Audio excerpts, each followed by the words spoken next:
ഒരു പക്ക arranged marriage. രചന ഷാന റിസ്വാൻ.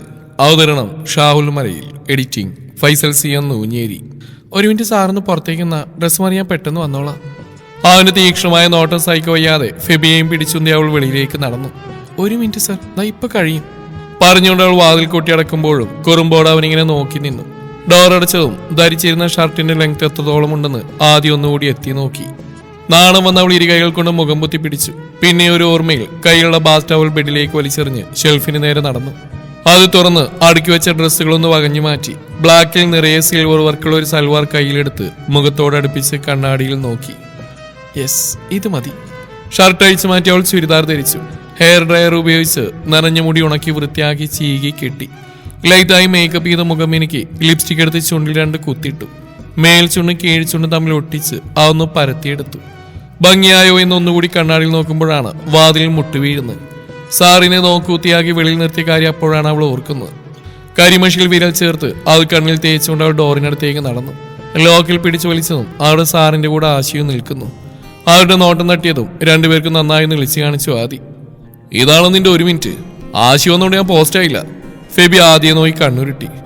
സാറല്ലാതെ ആരെങ്കിലും ഇവിടെ വാക്ക് വിശ്വസിക്കോ? മേക്കപ്പ് തീരണമെങ്കിൽ മിനിമം 3 മണിക്കൂർ. അത് കഴിയാതെ കണ്ണാടിക്കുമ്പിൽ നിന്ന് ഈ കുരിപ്പ് അനങ്ങില്ല. പറട്ടെ തെണ്ടി. ആശിയെ നന്നായെന്ന് മനസ്സിൽ ധ്യാനിച്ചുകൊണ്ട് ആദി പല്ലിയനിച്ചു. ആശി ചുണ്ടടിച്ചുകൊണ്ട് ചിരിയടക്കി. നീ സാറിന് റൂം കാണിച്ചു കൊടുക്ക്, വേണമെങ്കിൽ അല്പം റെസ്റ്റ് എടുത്തോട്ടെ. അതും പറഞ്ഞ് ആശി സ്ഥലംകാരിയാക്കി. ആദി ബെഡിൽ കിടന്നിരുന്ന ഫെബിയുടെ ബാഗുമായി അവനെ ആനയിച്ച് ഗസ്റ്റ് റൂമിലേക്ക് നടന്നു. ആരും കയറി വൃത്തികേടാക്കേണ്ടെന്ന് കരുതി അടച്ചിട്ടതായിരുന്നു ആ മുറി. അതിന് മുന്നിലെത്തിയെന്ന് ലോക്ക് തുറന്ന് അവരകത്തേക്ക് കയറി. ഫെബി ചുറ്റുമൊന്ന് കണ്ണോടിച്ചു.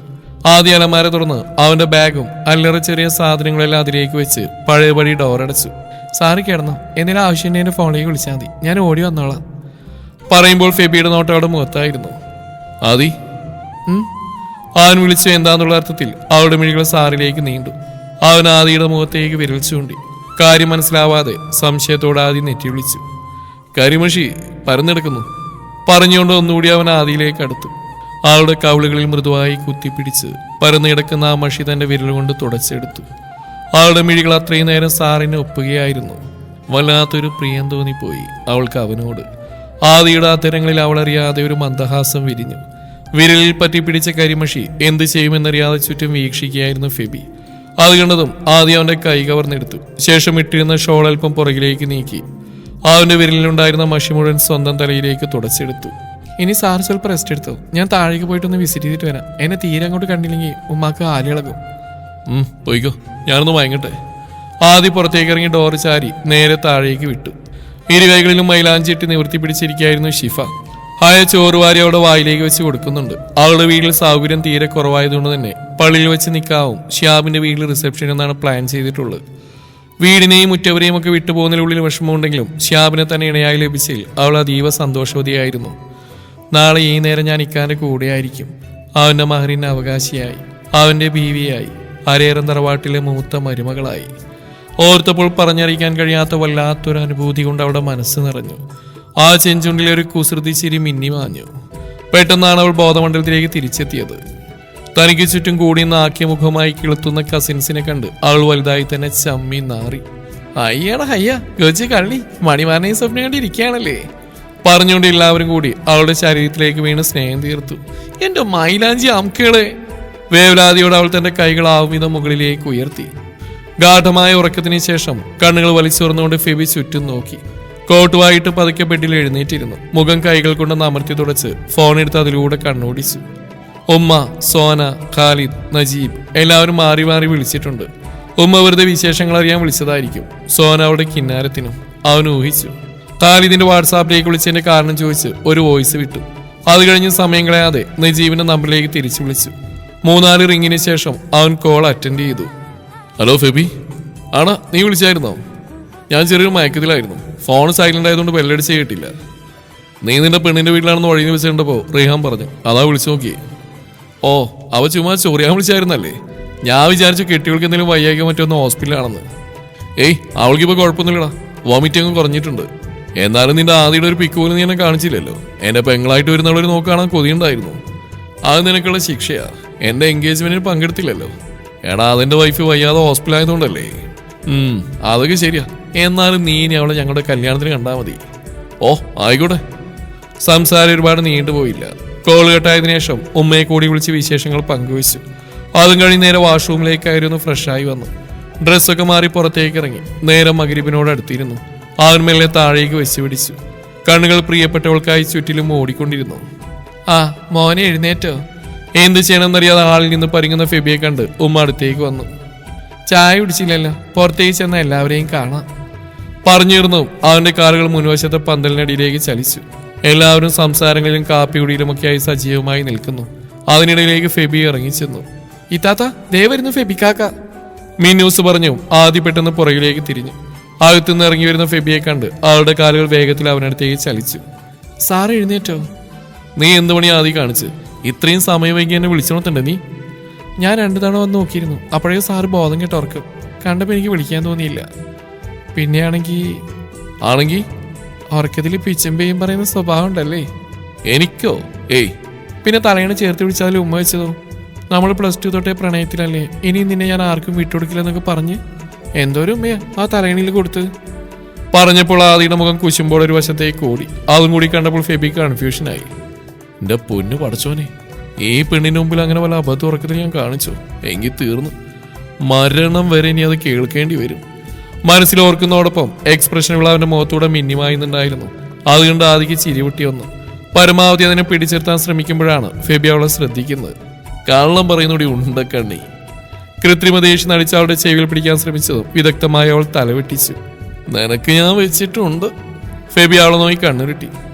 ആദ്യം മോനെയും കൂട്ടി വാ, കഴിക്കെടുത്ത് വെച്ചിട്ടുണ്ട് അമ്മായി വിളിച്ചു പറഞ്ഞു. ഫെബിയെയും വിളിച്ച് അവൾ ആ ഭാഗത്തേക്ക് നടന്നു. ചൂട് പറക്കുന്ന മിൽക്ക് കോഫി മധുരപലഹാരങ്ങളും ചേറ് നീക്കി വെച്ച് രണ്ടുപേരും അതിന്റെ മുന്നിലേക്ക് ഇരുന്ന് ഓരോന്നായി കഴിക്കാൻ തുടങ്ങി. സമയം നീങ്ങിക്കൊണ്ടിരുന്നു. നിക്കാതെ നാളെ ആയതിനാൽ പുറത്തുനിന്ന് ആരും തന്നെ അവിടെ ഉണ്ടായിരുന്നില്ല.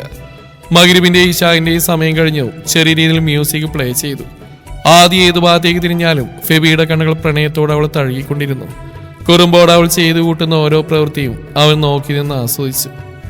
ആദില എന്റെ പെണ്ണ്. കുറച്ചു നാളുകൾക്ക് മുന്നേ ഞാൻ മനസ്സിലാക്കി വെച്ച പോലെ ഒരാളെയല്ല അവൾ.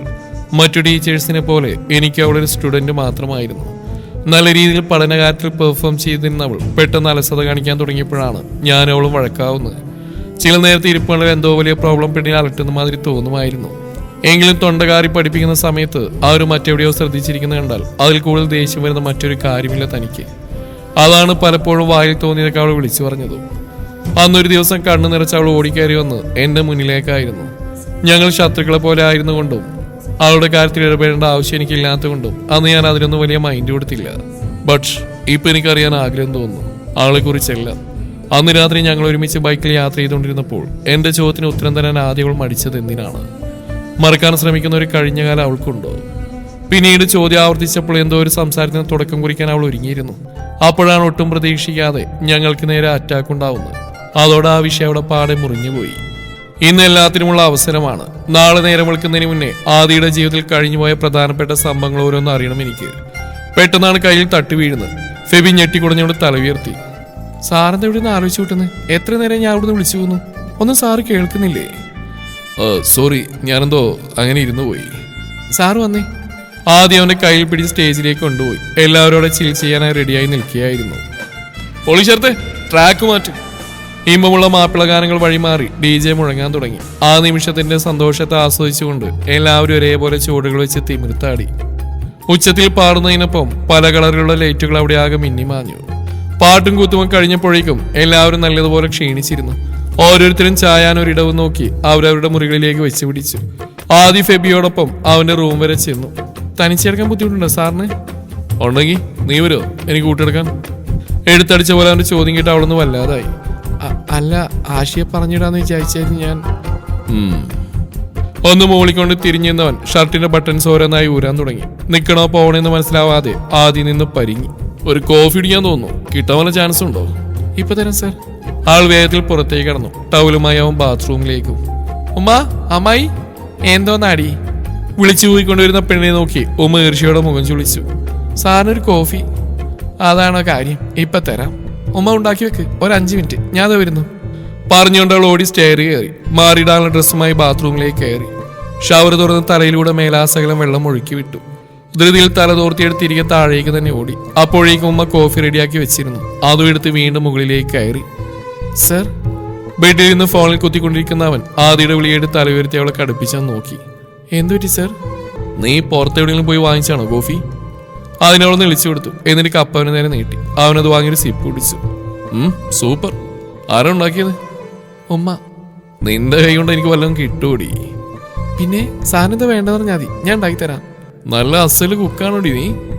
അങ്ങനെയൊന്നുമില്ല, യൂട്യൂബിലൊക്കെ നോക്കി അഡ്ജസ്റ്റ് ചെയ്യാം. അവൾ പറഞ്ഞു കേട്ട് ഫെബി എന്തോ അർത്ഥം വെച്ചെന്ന് തലയാട്ടി. എന്നിട്ട് ബാക്കി കൂടി കുടിക്കാൻ തുടങ്ങി. മുഴുവൻ കുടിച്ച് കപ്പ് മാറ്റിവെച്ചു. ഉറക്കം വരുന്നുണ്ടോടി? ഇല്ല. എന്തേ? വെറുതെ സംസാരിച്ചിരിക്കാൻ.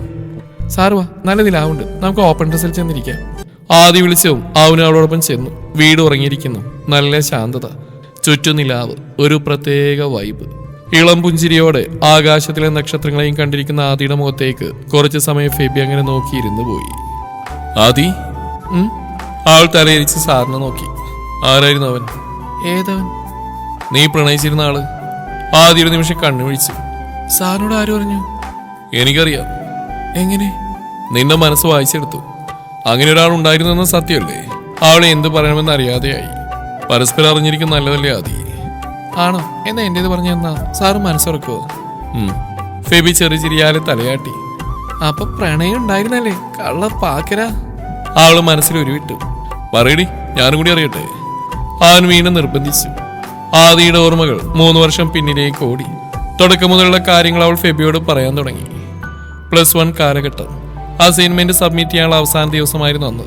വൈകുന്നേരം 5 മുമ്പായി സ്റ്റാഫ് റൂമിലെ തന്നെ മേശപ്പുറത്ത് അസൈൻമെന്റ് ഷീറ്റുകൾ എത്തിയില്ലെങ്കിൽ നാളെ ഒറ്റയെണ്ണത്തിന് ക്ലാസ്സിൽ എത്തുന്നില്ലെന്ന് മാത്രമല്ല, മാർക്കും തെല്ലെന്നയാൾ തറപ്പിച്ച് പറഞ്ഞോടെ അതുവരെ ഉഴപ്പി നടന്ന എല്ലാവരും കൂടി തലകുത്തി മറിഞ്ഞ് എഴുത്തു തുടങ്ങി. ആ കൂട്ടത്തിൽ ഞാനും ഉണ്ടായിരുന്നു. എത്ര എഴുതിയിട്ടും തീരുന്നില്ല. ഒടുക്കം ക്ലാസ് കഴിഞ്ഞ് കുറച്ചു സമയം സ്കൂളിൽ തുടരേണ്ടി വന്നു. ഞാൻ മാത്രമല്ല, ആഷിയും കൂടെ ഞങ്ങളുടെ കുറച്ച് വാലുകളും. എങ്ങനെയൊക്കെ എഴുതി പൂർത്തീകരിച്ച് 5 മണിക്ക് മുന്നേ തന്നെ സബ്മിറ്റ് ചെയ്തു. ജീവനിൽ കൊതിയുണ്ട്, ഉഴപ്പത്തരം കാണിച്ചു എന്ന് പറഞ്ഞ സാറങ്ങാനും വീട്ടിലേക്ക് വിളിച്ചാൽ അതോടെ തീർന്നു. ഹിറ്റ്ലറിന്റെ ടെറർ മോഡ് ഓണാവാൻ പിന്നെ അധിക സമയം വേണ്ടിവരില്ല. ക്ലാസ്സിൽ നിന്ന് ഇറങ്ങിയപ്പോഴേക്കും നേരെ ഒരുപാട് വൈകിയിരുന്നു. പോരാതിന് നല്ല മഴയും. ഒരു കൊടക്കീഴിൽ ആഷിയും ഞാനും കൂടെ പറ്റിച്ചേർന്ന് ബസ് സ്റ്റോപ്പിലേക്ക് കയറിയപ്പോഴേക്കും മുക്കാലും നനഞ്ഞു വിളിച്ചിരുന്നു. ഡ്രസ്സൊക്കെ ഒന്ന് കുടഞ്ഞ് ശരിയാക്കി എടുക്കുമ്പോഴാണ് ഒരാൾ ബൈക്ക് നിർത്തി ഞങ്ങൾക്കിടയിലേക്ക് ഓടിക്കയറുന്നത്. ഹെൽമെറ്റ് ഊരിയാവും മുടിയൊന്ന് കുടഞ്ഞു വിട്ടു. ആ വെള്ളം വന്ന് എൻ്റെ മുഖത്തേക്ക് തെറിച്ചും ഞാൻ കണ്ണുകൾ ഇറുക്കിയ ചിമ്മി. മെല്ലെ മിഴികൾ തുറന്നു നോക്കുമ്പോൾ മുന്നിലൊരു മൊഞ്ചൻ. നോട്ടങ്ങൾ തമ്മിൽ ഇടഞ്ഞപ്പോൾ പരസ്പരം പുഞ്ചിരിച്ചു. അത്ര തന്നെ. പിന്നീടുള്ള ദിവസങ്ങളിൽ ആ കൂടിക്കാഴ്ച പതിവായി. കനത്ത മഴ കാരണം അവൻ വണ്ടി ഒതുക്കി ആ ബസ് സ്റ്റോപ്പിനകത്തേക്ക് തന്നെ കയറി നിൽക്കും. ആശി എന്നെ നോക്കിയൊന്ന് പുഞ്ചിരിക്കും. ഒരു ദിവസം ആശി ലീവായത് കാരണം ഞാൻ ഒറ്റക്കായിരുന്നു. അതും പതിവ് പോലെ ഒരു പുഞ്ചിരിയായിട്ട് അവൻ കടന്നു വന്നു. എന്നാ ഇന്ന് തനിച്ചാണോ? ഒരു പുഞ്ചിരിയിൽ ഒതുക്കാതെ അവൻ സംസാരിച്ചു. ആഷിക്കെന്ന് പറ്റി?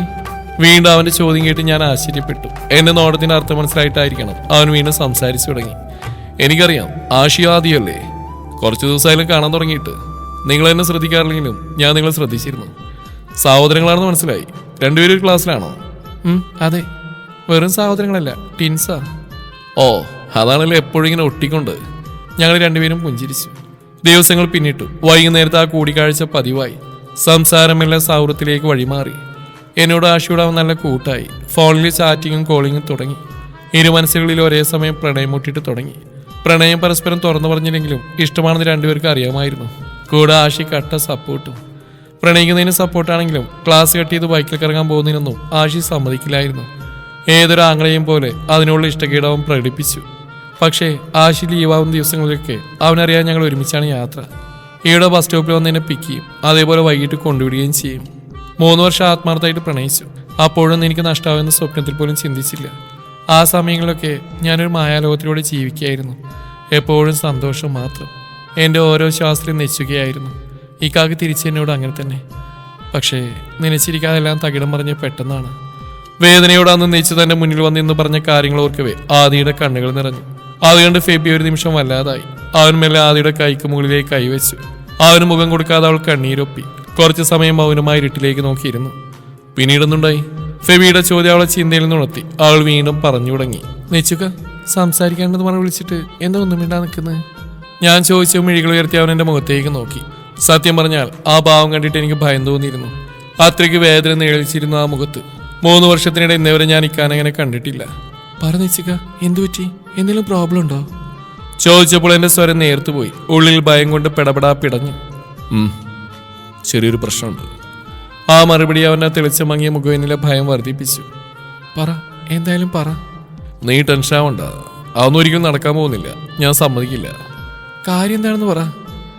അത് പിന്നെ ഉമ്മ ഞാനറിയാതെ എൻ്റെ കല്യാണം നിശ്ചയിച്ചു. കേട്ടത് എനിക്ക് ഓർമ്മയുള്ളൂ. അവന് മുഖത്തേക്ക് നോക്കി ശ്വാസം നിലച്ചു പോയ പോലെ ഒരു നിൽപ്പായിരുന്നു. എടി പെണ്ണ്, ഞാൻ പറഞ്ഞില്ലേ അതൊന്നും നടക്കില്ല, ഒന്നും ഉണ്ടാവില്ല. ഓരോന്ന് ഓർത്ത് വെറുതെ ടെൻഷനാവണ്ട നീ. എന്നെ സമാധാനിപ്പിക്കുന്നുണ്ടെങ്കിലും ഇക്കാന്റെ കണ്ണുകൾ നിറയുന്നുണ്ടായിരുന്നു. എല്ലാം കൈവിട്ടു പോയെന്ന് ആ മുഖം വിളിച്ച് പറയുന്നുണ്ടായിരുന്നു. ഞാൻ വേദനിക്കുമെന്ന് പേടിച്ച് ഉള്ളിലെ സങ്കടം മുഴുവൻ മറച്ചു പിടിക്കാൻ പെടാപ്പാട് പിടിക്കുകയായിരുന്നു. ആ മനസ്സെനിക്ക് വായിച്ചെടുക്കാൻ പറ്റി. ഒന്നും ഉണ്ടാവില്ലെന്ന് ഇക്ക എന്നെ പറഞ്ഞില്ലേ, പിന്നെ എന്തിനാ വിഷമിക്കുന്നത്?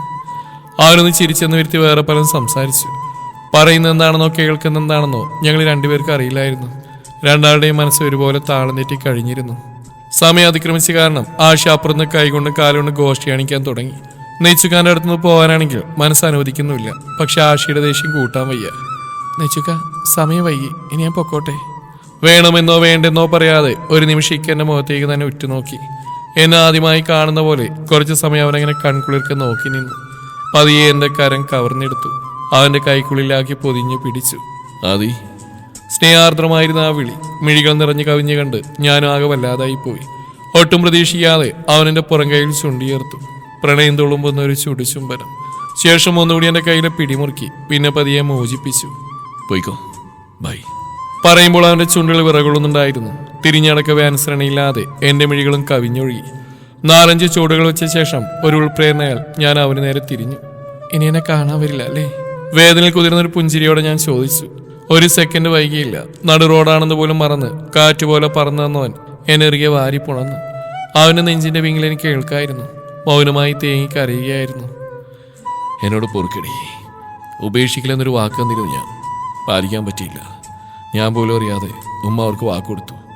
സുഹൃത്തിൻ്റെ മകളെ മരുകളായിട്ട് സ്വീകരിക്കാൻ അവർ തയ്യാറായി. എന്നോടൊരു വാക്ക് പോലും ചോദിക്കാതെല്ലാം ഒറ്റയ്ക്ക് ഉറപ്പിച്ചു. എത്ര പറഞ്ഞിട്ട് പിന്മാറാൻ കൂട്ടാക്കുന്നില്ല. സർപ്രൈസ് ഉണ്ടെന്ന് ഇടയ്ക്കിടെ പറയായിരുന്നു. പക്ഷേ ഒരിക്കലും ഇങ്ങനെ ഒരു കാര്യമാകുമെന്ന് ഞാൻ കരുതിയിരുന്നില്ല. തുടരും ഈ കഥയുടെ ബാക്കി ഭാഗം നാളെ ഇതേ സമയം.